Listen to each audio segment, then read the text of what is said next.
Eius, Lucifer matutinus inveniat. Ille in quam Lucifer qui nescito casum, Christus filius tuus, qui regressus ab inferis, humano generis serenus iluxit, et tecum vivit et regnat in saecula saeculorum.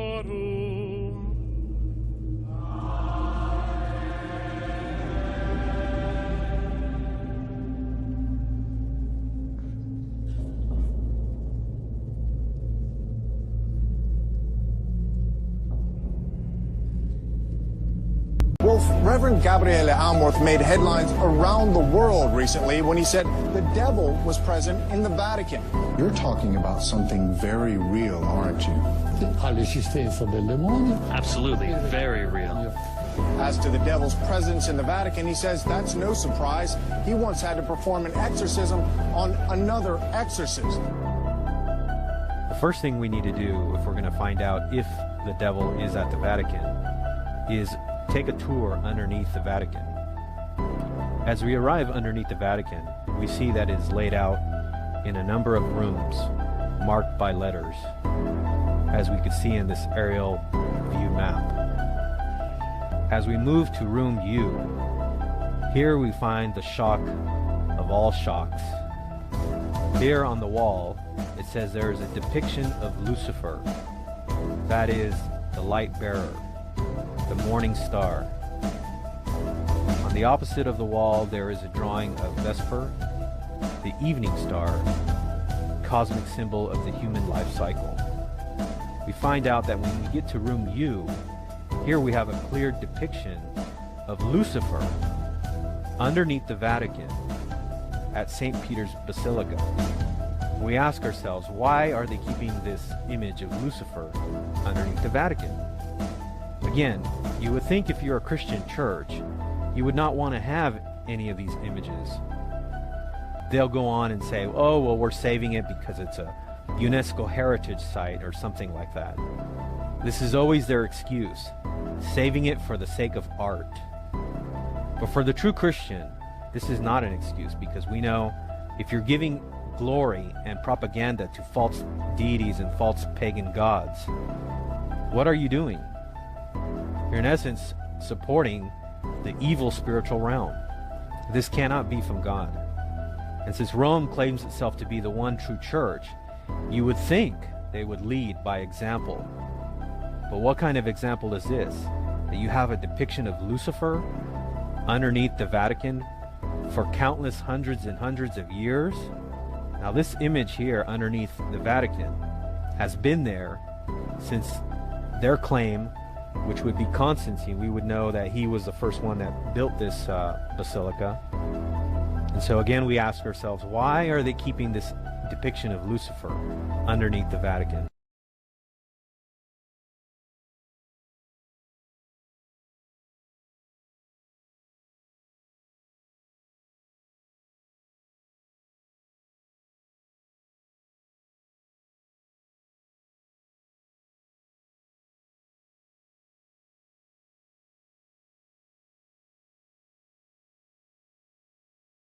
On the other, the figure of Moses leads us directly to God.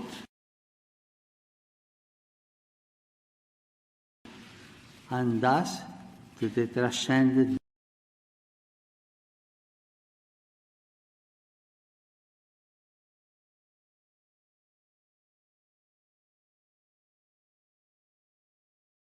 us directly to God.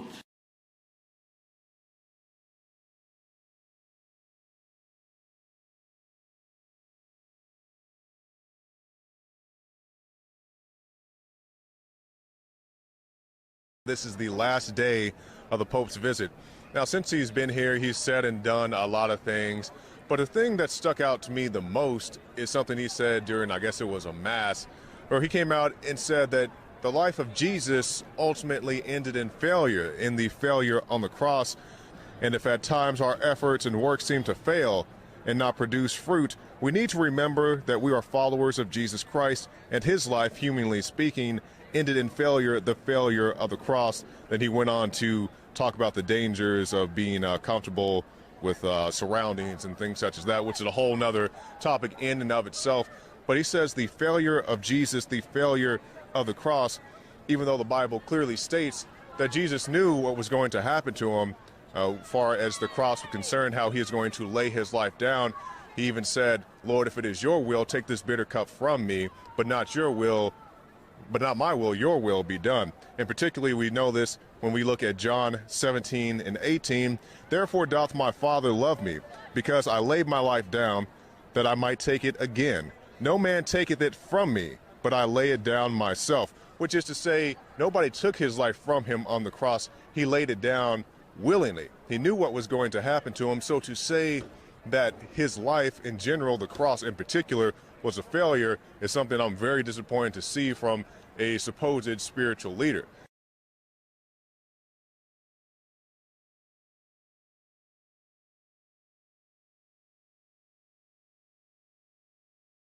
The Secretary General of the United Nations has invited the Pope to address this distinguished assembly of nations. In my own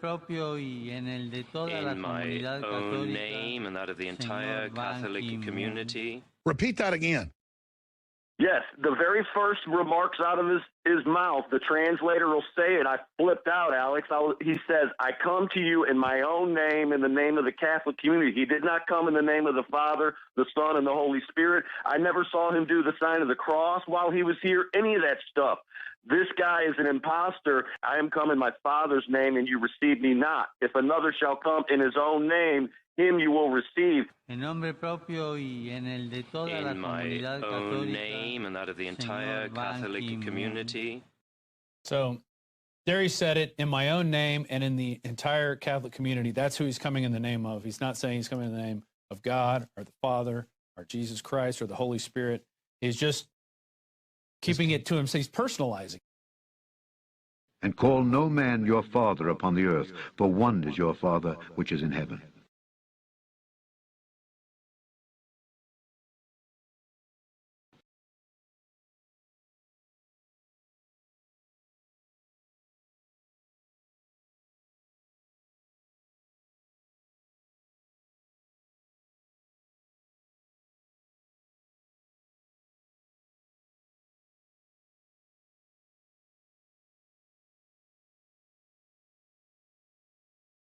So bizarre how the Catholics will twist this and just eliminate the second commandment from the Ten Commandments. And they still have to come up with 10.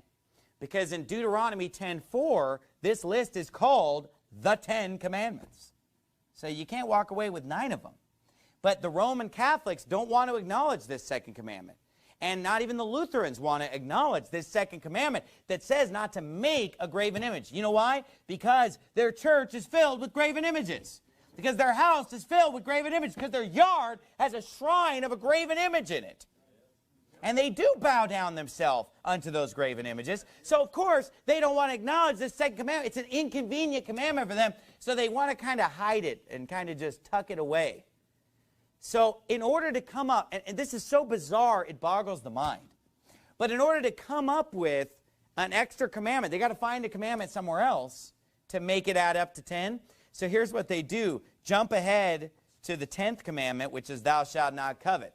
And by the way, let me say this. In the New Testament, Jesus quotes this commandment multiple times as simply thou shalt not covet. So all throughout the New Testament, this commandment's just always just pretty much quoted as thou shalt not covet. Over and over again. But yet the Roman Catholics have decided to just cut this commandment in half. And split it into 2 so that they can hide the commandment about graven images.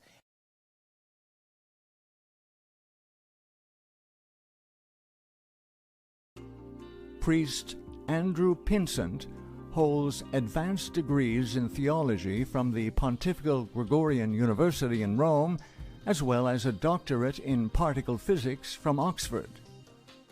In January 2015, he wrote, "Being both a priest and a former particle physicist at CERN, I am often asked to give talks on faith and science. Quite often, young people ask me the following question: how can you be a priest and believe in the Big Bang? To which I am delighted to respond, we invented it. Or more precisely, priest Georges Lemaitre invented the theory that is today called the Big Bang, and everyone should know about him." The author of the Big Bang theory was none other than the Jesuit-trained priest Georges Lemaitre. On October 28, 2014, Sarah Kerr reported, Speaking to members of the Pontifical Academy of Science, the Pope said it is possible to believe in both, insisting God was responsible for the Big Bang from which all life evolved. L'inizio del mondo non è opera del caos che deve a un altro la sua origine, ma deriva direttamente da un principio supremo che crea per amore. Il Big Bang, che oggi si pone all'origine del mondo, non contraddice l'intervento creatore divino, ma lo esige.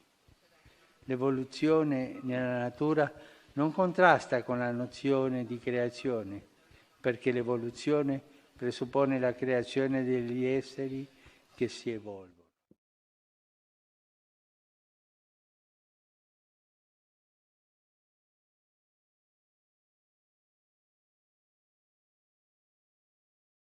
Revelation 17, verse 4.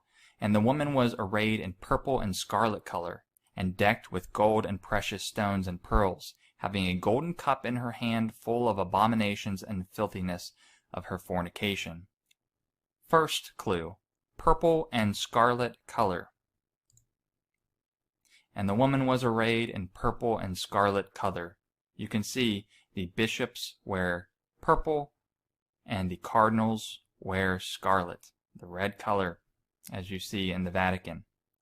The next clue was she's decked with gold and precious stones and pearls. She has many riches. How rich is the Vatican, says International Business Times? So wealthy it can stumble across millions of euros just tucked away. There's tons of articles on how the Vatican has just immense amount of money in paintings and art and gold and jewels. Everything about the Catholic Church is very ornamental.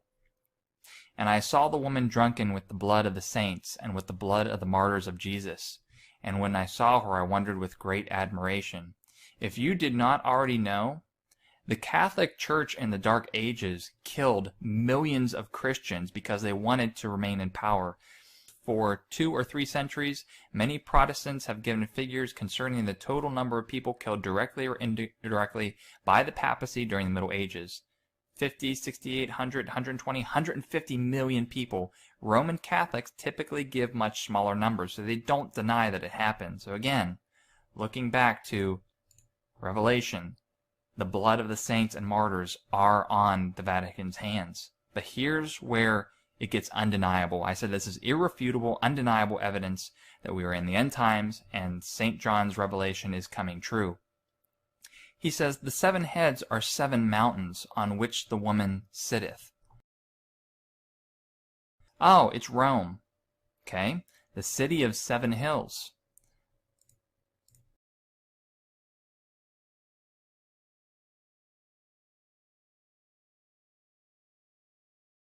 Let's look further. During the point at which St. John had this revelation, he said there are 7 kings. 5 are fallen or dead. 1 is currently a king, and the other has not yet come. And when he does come, he must continue a short space. This is the irrefutable evidence that I want to show to you guys.